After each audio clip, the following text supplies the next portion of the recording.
Pete Duffy over at Fox News thinks that Pete Buttigieg is deliberately grounding flights because, as the transportation secretary, he hates it when people fly. So if you're Pete Buttigieg, you don't really care about air travel. That's not your number one priority or mission. The number one mission for Pete Buttigieg is climate change, global warming.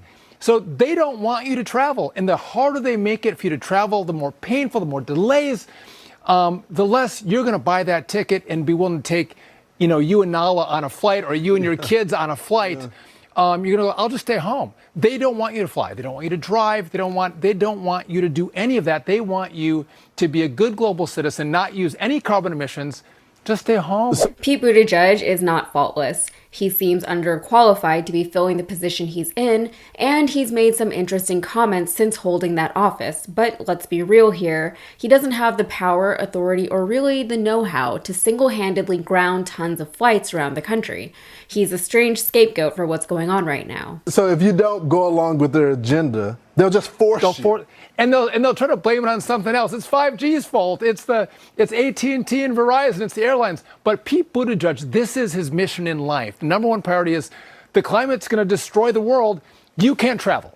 And they don't tell you the truth about it, which is so frustrating. This is silly. Flying these days is terrible. I fly a decent amount, and yeah, things seem to be worse now than they were. Within the past year or two, I've personally had to contend with last-minute cancellations, hidden fees that make you pay for things you never had to pay for before, seat reassignments, getting bumped from flights, increasingly invasive security checks, and more. It's made traveling and flying very stressful, as if traveling isn't already stressful enough.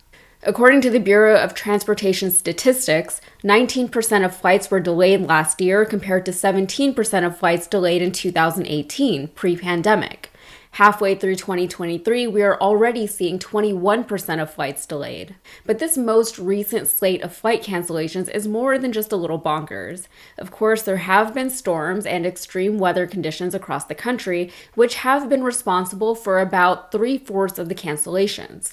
Storms in one part of the country can impact flights in a different part of the country, as everything everywhere gets pushed back when there are delays and cancellations. The flights are all interconnected. In some cases, travelers have had their flights canceled and rebooked for flights nearly a week later. I don't need to tell you how much of an inconvenience that is for travelers. I mean, I guess it depends on the circumstance, but it's arguably one of the worst solutions an airline can offer to a traveler whose flight has just been canceled. Smoke and fog can also have a severe impact on flying conditions, and with much of the country experiencing poor air quality from forest fires, this has contributed to the cancellations. But there are a few other reasons for these flight fiascos. For one, there are staffing shortages. The airline industry significantly reduced its staff during the pandemic in an effort to reduce costs, even as the airline industry received a controversial $54 billion bailout from taxpayers. As the industry has bounced back, staffing levels have not.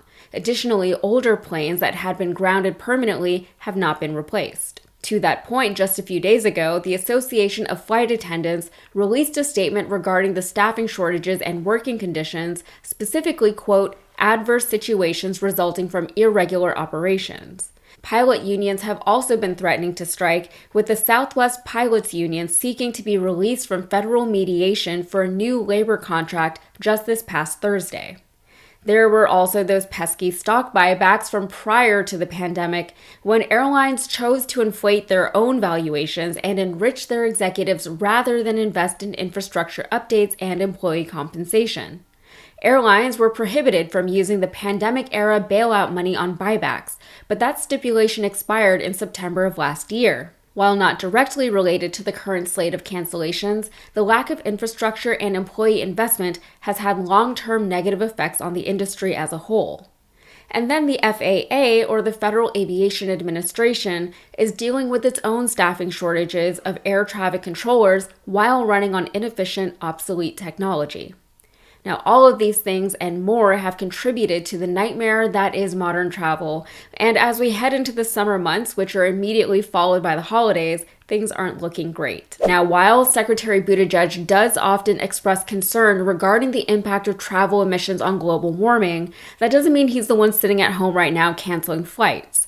As Secretary of Transportation, I would hope that Buttigieg is more concerned with exploring options that will naturally decrease travel emissions. For example, if I want to get from Houston to Dallas, my options for doing so are either a 4-hour drive or a 45-minute flight. There is no train option, and I would really, really like for there to be. He did once float the idea of taxing drivers per mile driven, and while I kind of like where his head is at, that idea got shut down pretty quick, and rightfully so.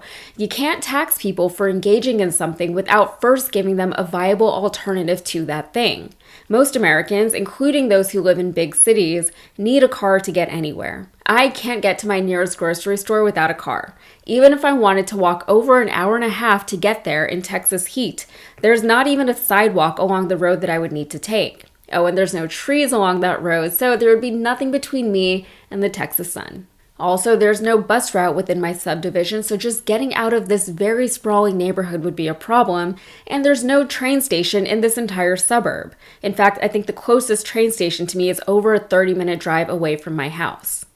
Now, all of that said, Buttigieg is to a certain extent responsible for what we're seeing in airports right now, or at least he should be actively involved in resolving the issues that have contributed to these problems. However, blaming him and his concern for the climate on all of this is quite short-sighted.